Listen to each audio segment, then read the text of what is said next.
Hello and welcome to the Clever Fox YouTube channel. My name is Ilysse and today we are planning in my Clever Fox Premium Daily Planner. I love daily planning because it's such a great way to be intentional with your time, given that each page has an hourly breakdown and space for your to-do list. However, you might look at your daily planner and think, how do I even get started? And that's what we're going to do today. I am going to share with you two different examples of how I map out my ideal day, whether it's an ideal weekday or an ideal weekend day when I don't really have plans. We're going to talk about the things that I would like to fill my day with, where I can kind of use that as like a roadmap or a North Star in terms of the actual daily planning. So I'm really excited about this video today. Make sure that you watch the whole thing so you don't miss anything that we are sharing, and that you are subscribed to our channel with that notification bell turned on so you get notified each time we post a new video. Let's get started. All right, so I have my planner here and we are just going to open to a daily page because sometimes when I'm looking at a blank daily page, it can be a little overwhelming. Like, how do I figure this out? How do I map out my day?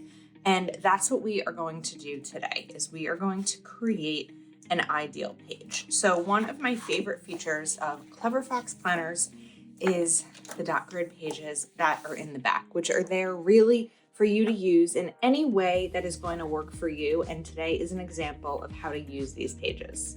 We are going to make two daily schedules, ideal schedules. Of course, this is really just a roadmap for what you'd like your regular day to look like so that as you're planning out your daily planner, you have something to kind of work through as a guideline. So we're going to first start with my ideal weekday, because when I'm planning, my weekdays and my weekends are going to look very, very different. So not thinking that every day is going to look the same is definitely key. So we're going to do a little bit of fun lettering.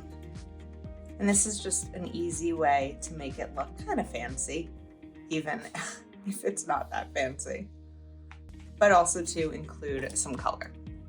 Okay, so now we are going to put in some hour slots or half-hour slots. So let's add a couple to start with.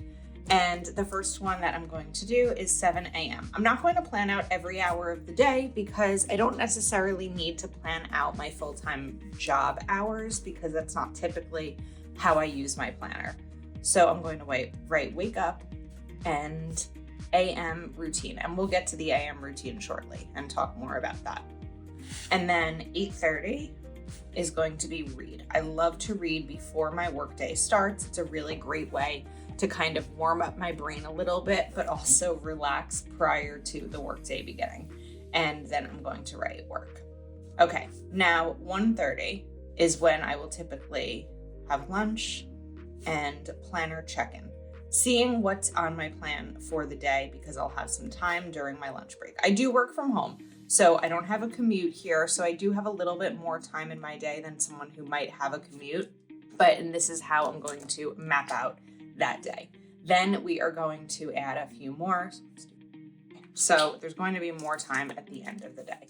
So 5 p.m., around 5 p.m. is when my workday ends, and then we are going to write exercise.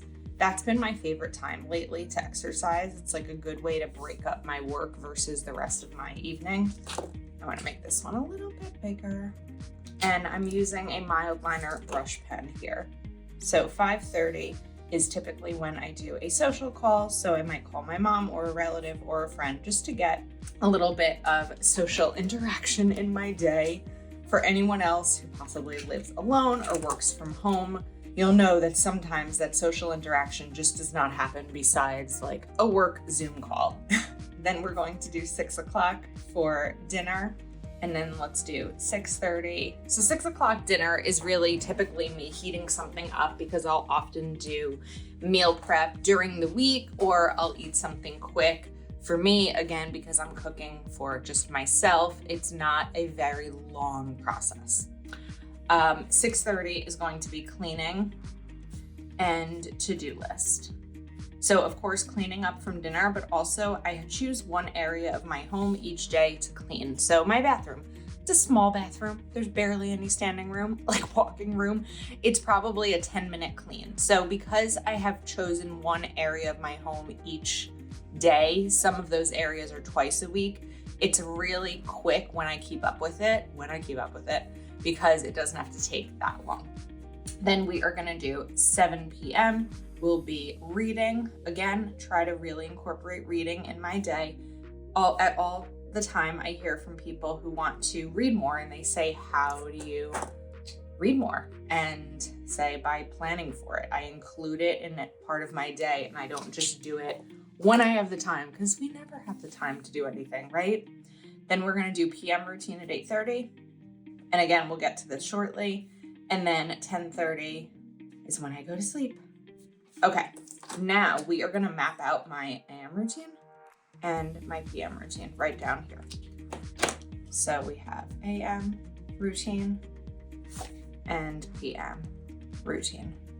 So in the morning, we are gonna do 1, 2, 3, 4, 5, and 5 things in the evening as well. They're not all going to be the same. All right, so for the morning, we are doing shower. Definitely a morning shower. Then dental care, brush, floss, mouthwash, all that jazz. Make bed, get ready, and update planners. Just getting my planners ready for the day. All right, now the PM routine is going to be some similarities. So again, dental, skin care. I don't wear makeup every day that I am working from home, but it's still really important for me to like wash my face and moisturize and all that jazz. Then we are going to do clear off desks. My desks can get very busy and hectic with my work lifestyle. So I like to walk in the morning to a clean desk, journal, which I've been focusing on a lot more lately. And we're doing planner checking again. Just setting up, checking off things from my list from earlier in the day and setting up for tomorrow. So this is what my ideal workday would look like. Of course, this is not always going to be this way. Sometimes recently I had like a challenging day and I just on my lunch break needed to like eat and then just kind of veg on my couch for a little while. And sometimes after work, it's the same thing. So this is really just an idea of an example that if everything goes your way and if you have complete control of what the day looks like, here are ideas as to how you can use these pages in the back of your planner to kind of use as like a roadmap or North Star when it comes to filling in the actual day once you get to the planning pages. So we're gonna do the same sort of little lettering thing here, just with a different color. Okay, now this one is going to be a little bit different because I'm not necessarily going to break it down by hour. I'm going to list the things that I would like to include in my day, and then it'll be up to me to look at that list and decide how I want to incorporate it once we are back into the daily pages. So ideally on a weekend morning, so we're gonna put a few things down here. Ideally, I have a relaxing morning. And for me, that means making a cup of coffee and watching a show, usually like a 2020 or a crime show, true crime, something like that. To me is relaxing. I also like to exercise in the morning on weekends to get it out of my way, get it out of the way. Because if I'm going to have plans on a weekend, it's typically going to be a higher chance of it happening later in the day. So getting exercise in as a goal of mine is really something that I'm working towards. So again, planning for it is key. So 30 minutes to an hour. Then let's add in reading as well. And we're gonna write 30 min to 1 hour. Then we're jumping back to the planner check-ins. And I like to do this in 4 different ways, aside from just looking at my planners. We are going to make a must-do list. These are the things I absolutely have to get finished this weekend or this weekend day. Then I have a like-to-do list. And this list only gets touched if the must-do list is completely finished. So it's like things I have to do and things that if there's time, I'd like to do. Then we're also going to do a goals check-in because I like to do monthly goals. And sometimes if I don't look at my monthly goals and see where I'm at, I forget about the goals I set, and I need to incorporate those as well. And then of course we are going to do next week prep, kind of planning for the next week. Okay. Now this, I also want to mention, this is an ideal weekend day when I don't have plans. My perfect weekend day is spent with friends and family. That is what I would love for my weekends to look like. However, we do need a little bit of productivity, or I personally need a little bit of productivity in my weekend because I have a lot of things I need to do. So it's not always going to be friends and family and fun all weekend long. I have to get things done at home. So this example here is really for a weekend day where people in my life aren't around, or I've just decided I need to get things done at home. So that is what this is going to look like. It's a little bit harder to map out a day with friends and family when the locations could change, the schedule, the plans themselves, etc. All right, so first thing is going to be kitchen inventory. How many times do you go to the grocery store and you're like, I feel like I need salad dressing. I don't know if I have salad dressing. Do I have it? And you buy it. And then you get home and you go to put it away and you already have salad dressing. So I like to do a kitchen inventory before I start food shopping or before I make my grocery list. And then we do a meal prep. Because as the week comes, I'm likely not going to want to do the meal prep and cook every day, like I mentioned earlier. Then one of the other things I like to do on Sundays, or even a Saturday, but really a Sunday, is take out trash. I have a few different ones in my apartment, and I like to start a new week with empty trash bins.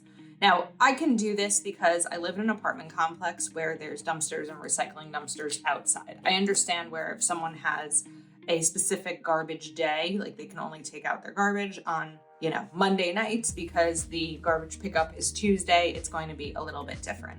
So this is just one of the things that I do based on my lifestyle of apartment living when I can take it out at any time. So I have 3 garbage bins. We have kitchen, office, and bathroom.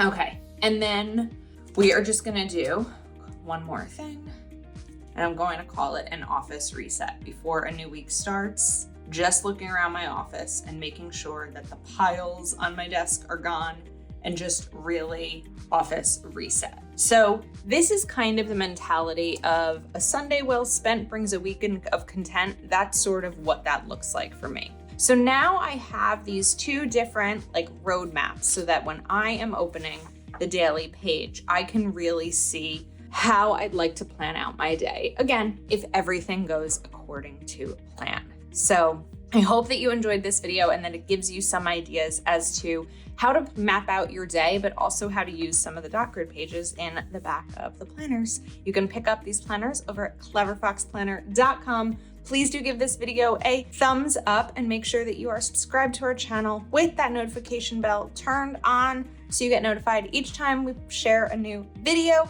Thanks for hanging out with me today, and I will see you soon.